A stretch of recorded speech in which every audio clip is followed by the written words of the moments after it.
इस साल जनवरी में रिपब्लिक डे परेड की रिहर्सल के दौरान इंडियन आर्मी ने अपने कुछ न्यूली इंडक्टेड व्हीकल्स को भी डिस्प्ले किया था और इंडियन आर्मी के इन न्यूली इंडक्टेड व्हीकल्स में से एक व्हीकल ऐसा था जिसने हर किसी का ध्यान अपनी ओर खींचा।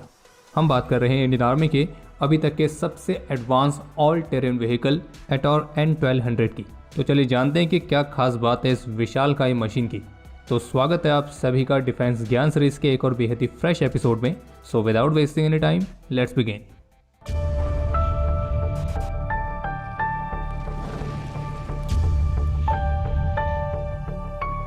ये जो एटॉर N1200 है तो ये ओरिजिनली यूक्रेन की एक कंपनी जिसका नाम है क्वाड्रो इंटरनेशनल तो उनका प्रोडक्ट है और इस कंपनी ने शेर्प सीरीज के तहत कई अलग अलग तरह के यूटिलिटी टास्क व्हीकल्स को बनाया है।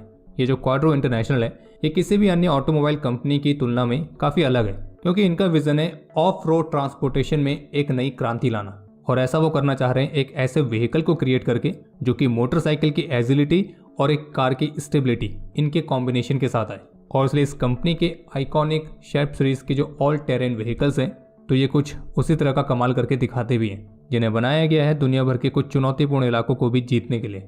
ये जो शेप सीरीज है इसके अंदर कई अलग अलग वेरिएंट्स आते हैं जैसे कि ARK 3400, N1200, Pro 1000, UGV और ऐसी बाकी सब। और जो इंडियन आर्मी का एटॉर N1200 है तो वो मुख्य रूप से शेप N1200 का ही इंडियन वर्जन है और इसलिए हम इसी वेरिएंट पर खास तौर पर फोकस करने वाले हैं। तो अगर क्वाड्रो इंटरनेशनल की माने तो उनका जो ये शेप N1200 है तो ये अभी वर्तमान समय में दुनिया भर में ऑपरेशनल सबसे advanced 4 wheel drive all terrain vehicles में आता है। इस व्हीकल की खास बात यह है कि ये घने जंगल, उबड़ खाबड़ जमीन, पथरीली जमीन, रेतीली जमीन, बर्फ से ढकी हुई जमीन, ये किसी भी तरह की जमीन पर ड्राइव कर सकता है और किसी भी डेप्थ वाली वाटर बॉडीज पर आसानी से फ्लोट कर सकता है। और ये दुनिया के उन चुनिंदा व्हील्ड व्हीकल में आता है जो कि 1 मीटर की ऊंचाई तक के ऑब्स्टेकल को पार कर सकता है। ये जो पूरा व्हीकल है लोड फ्रेम पर आधारित है।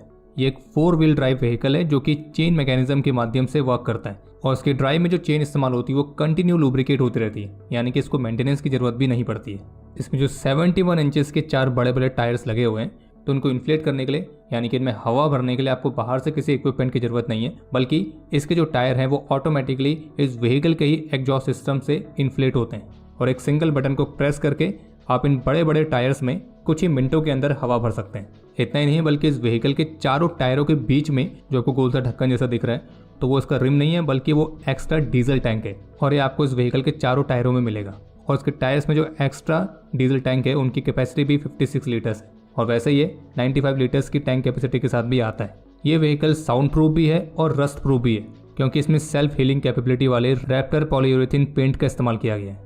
और इसके टायर्स की कुछ और खास बात है जैसे कि किसी भी तरह की जमीन पर तो ऑपरेट करने की कैपेबिलिटी देते ही हैं, लेकिन साथ ही साथ इन्हीं टायर्स की मदद से जो व्हीकल है पानी पर फ्लोट भी कर पाता है क्योंकि इनका स्ट्रक्चर कुछ ऐसा है कि ये पानी में एक तरह से प्रोपेलर का काम करते हैं। इसके अलावा ये टायर्स ही इस व्हीकल के सस्पेंशन सिस्टम की तरह भी काम करते हैं। इसका जो ओवरऑल डायमेंशन है वो भी काफ़ी कॉम्पैक्ट सा है, जैसे कि इसकी लेंथ 3984 mm, विथ 2570 mm और हाइट 2846 mm है और इसका जो वेट है वो 2400 किलोग्राम है। क्योंकि इस व्हीकल को केवल ऑफ रोडिंग के पर्पज से ही बनाया गया है तो इसलिए इसका जो ऑपरेटिंग मैकेनिज्म है वो भी काफ़ी डिफरेंट है। इसमें किसी भी नॉर्मल व्हीकल की तरह स्टीयरिंग व्हील नहीं है बल्कि इसमें आपको लेफ्ट हैंड साइड में 2 लीवर्स मिलते हैं और उन्हीं लीवर्स का इस्तेमाल करके आप इस व्हीकल को मूव करा सकते हैं, टर्न करा सकते हैं। शेप N1200 में D18 3 सिलेंडर डीजल इंजन लगा हुआ है जो कि 55 हॉर्स पावर तक को जनरेट करता है। ये 6 स्पीड मैनुअल ट्रांसमिशन के साथ आता है और इसका जो डीजल कंजम्पशन है वो करीब 5 से 8 लीटर पर आवर के हिसाब से।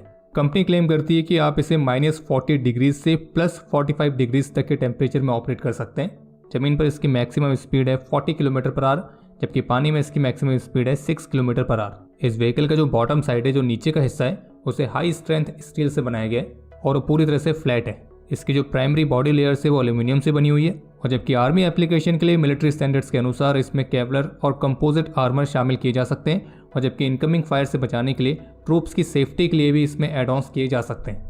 और जैसे कि इसमें रैप्टर पॉलीयूरेथीन पेंट की कोटिंग दी गई है तो इसे मिलिट्री एप्लीकेशन के लिए उपयुक्त बनाती है क्योंकि वो इसे जंग और छोटे मोटे मैकेनिकल डैमेजेस से भी दूर रखेगी। कंपनी क्लेम करती है अगर इसके टायर पंक्चर भी हो जाएं तो भी फील्ड पर आसानी से उन्हें बहुत जल्दी से रिपेयर किया जा सकता है। इस बात में कोई संदेह नहीं है कि जो शेप N1200 है वो किसी भी एवरेज ATV की तुलना में बहुत ही अलग है और ये आर्मी के लिए एक अच्छी मोबिलिटी चॉइस इसलिए है क्योंकि एक तो इसमें 1200 किलोग्राम तक की पेलोड कैपेसिटी मिलती है। ये ड्राइवर के साथ टोटल 9 लोगों को कैरी कर सकता है। क्वाड्रो के मुताबिक इसकी जो ऑपरेशनल कॉस्ट है वो केवल $7 पर आवर आती है, और अगर मिलिट्री इक्विपमेंट के हिसाब से देखा जाए तो ये काफ़ी सस्ता है। और जैसे कि कहा गया है कि मिलिट्री एप्लीकेशन के लिए इसमें एक्स्ट्रा प्रोडक्शन ऐड की जा सकती है, तो वो भी एक प्लस पॉइंट है। बाकी किसी भी तरह के टेरेन में ऑपरेट करने की इसकी कैपेबिलिटी इंडियन आर्मी को काफ़ी ज़्यादा फायदा पहुंचा सकती है, क्योंकि इंडियन आर्मी को लगभग हर तरह के टेरेन में ऑपरेट करना पड़ता है, फिर चाहे वो रेतीला इलाका हो, बर्फ वाला इलाका हो, पानी वाला इलाका हो या फिर लद्दाख जैसे क्षेत्र हो। ये जो व्हीकल है ये भारत में ट्रायल्स के लिए 2021 में आ गया था। हालांकि मिलिट्री के लिए इसके ट्रायल्स कब से शुरू किए गए थे और आर्मी ने इसे कब इंडक्ट किया, तो इसके बारे में पब्लिक डोमेन में ऐसी कोई इन्फॉर्मेशन तो नहीं है। लेकिन ये जरूर सामने आया कि ये जो व्हीकल्स हैं भारत में मैन्युफैक्चर हो रहे हैं, और जिन्हें मैन्युफैक्चर कर रही है गैको मोटर्स, और जिससे अभी हाल ही में JSW ग्रुप ने एक्वायर किया है। और जो गैको मोटर्स है वो भारत, नेपाल और श्रीलंका इन तीनों देशों में इन शेप व्हीकल्स के डिस्ट्रीब्यूटर और सर्विस का काम करती है। हालांकि गैको मोटर्स और क्वाड्रो इंटरनेशनल के बीच इन व्हीकल्स की मैन्युफैक्चरिंग भारत में करने के लिए अगर कोई लाइसेंसिंग एग्रीमेंट साइन हुआ है, तो उसकी जानकारी तो पूरी तरह से ओपन सोर्स में उपलब्ध नहीं है। लेकिन ये माना जा रहा है कि रिपब्लिक डे के दौरान जो आपने N1200 व्हीकल देखे थे, तो वो गैको मोटर्स द्वारा भारत में बनाए गए शेप N1200 का इंडियन लाइसेंस वर्जन था। हालांकि इन व्हीकल्स को भारत में बनाने के लिए टेक्नोलॉजी ट्रांसफर किस लेवल तक का हुआ है, तो उसके बारे में कोई जानकारी उपलब्ध नहीं है। लेकिन यह कंफर्म हुआ है कि JSW गैको मोटर्स को इंडियन आर्मी से 96 शेप एटॉर N1200 व्हीकल्स सप्लाई करने का ऑर्डर मिला है, जिसकी वैल्यू है 250 करोड़ रुपीस।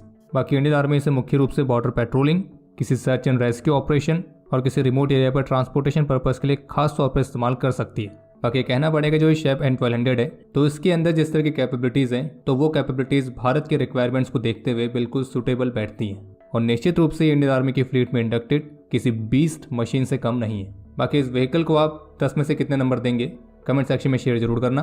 बाकी वीडियो को एंड करने से पहले big shout out to Shubhdeep Das, जिनकी रिसर्च के साथ ये वीडियो पॉसिबल हो पाई है।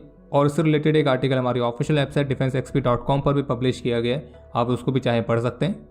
बाकी इसी नोट के साथ हम इस वीडियो को एंड करते हैं। वीडियो पसंद आई तो लाइक जरूर करें, कोई भी सुझाव या सवाल हो तो उसके लिए कमेंट सेक्शन ओपन है, और मिलिट्री से संबंधित और भी इंटरेस्टिंग कंटेंट को एक्सेस करने के लिए डिफेंस स्कॉट की मोबाइल एप्लीकेशन को डाउनलोड जरूर करें। और अगर आप वीडियो के डिस्क्रिप्शन में दिए गए लिंक पर क्लिक करके हमारी मोबाइल एप्लीकेशन को डाउनलोड करते हैं, तो आप इसके एनुअल सब्सक्रिप्शन में 50% ऑफ प्राप्त कर सकते हैं। और अगर आपने अभी तक चैनल को सब्सक्राइब नहीं किया है तो आज ही सब्सक्राइब करें। हम जल्द मिलेंगे नए एपिसोड के साथ, तब तक के लिए जय हिंद, जय भारत।